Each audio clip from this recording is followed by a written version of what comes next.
My name is Erica Lopez, and this is the story of my son. Well, when I found out I was pregnant from Eli, it was kind of a surprise. I wasn't expecting to have any more babies. The doctors told me I wasn't going to be able to have any more babies. They told me if I was able to hold Eli till about 4 months pregnant, that it would be a miracle. At 36 weeks, they decided to do a C-section to let Eli come out. Eli was born and he was jaundiced and a lot of complications to have him. At around 3 years old, we always wondered why he would not talk, and doctors said he was okay. I was like, he's not okay. He can't talk, he can't walk. I was always really concerned, and as he got older, things were strange, and nobody could give me answers. He was always in pain, problems with his ears, problems with his throat, and we went from one doctor to another, and nobody could give us answers. A lot of frustration. Finally, we got a doctor who was willing to help us, and he got diagnosed with autism. He's had 8 ear surgeries since he was born. He had a lot of different surgeries. He had tubes put in. He had to have a hole put in his right ear. After the hole was put in, he also had a patch put in, and later on it left him completely deaf in his right ear. They wanted to do surgery in his left ear because his left ear started giving him difficulty.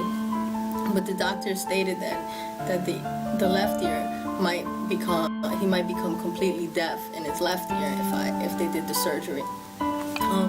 Right when I took him to the doctor, this was the time when we were about to move from New York to California. I told the doctor that I was not gonna let them do the surgery. I was just gonna trust God on this one and wait till we got to California. We're originally from New York City, and we moved out to a small town in Dunkirk about 6 years ago. My son came out to Manteca. God told me to let my son go. Shortly after, God gave me a word, and he told me, Erica, it's time to pack up your stuff and go to California. We packed up our stuff, just our clothes. Everything else, we just left it and we came. We came to California. On our way to California, Elijah was in extreme pain. He had 2 big balls on the back of his ears, which were causing him so much pain.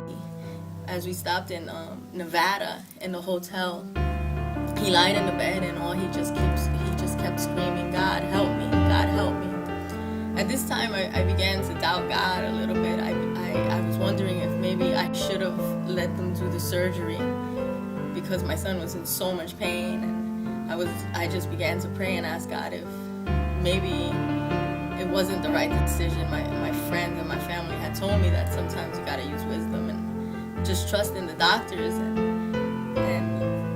let the doctors do what they have to do. But I wanted to believe in God, and I believed that if I made it to California, he would be healed. I was just praying, and I just kept asking God, we have to make it to church. We have to make it to church. We made it to service, to the lift at 7 o'clock exactly. Actually, it was 6:58 to be exact. And he got prayed for at the lift. And when I got home, the balls were already becoming smaller behind his ear. And this is when I realized that God was doing a miracle already. Something was happening to Elijah. Elijah was being healed. I started looking for a doctor to get a second opinion. The doctor wanted to do a hearing test on his right ear before we did anything. They got all the medical records from the Buffalo ENT, which showed that he was completely deaf from his right ear. We just went to the doctor last week when they reviewed all the test results, which showed that he was deaf in the right ear. The doctor now did the hearing test. The hearing test shows that he hears completely fine. He has no deafness in his ears at all. Also, the doctor then looked in his mouth and said his tonsils are completely fine. I said, Doctor, Elijah has no tonsils. His tonsils were removed last year. The doctor says, no, the tonsils are there and they do look fine. Now I know that I made the right decision, and and trusting God is always the right thing. When God tells you that He's gonna do something, we have to trust in Him. And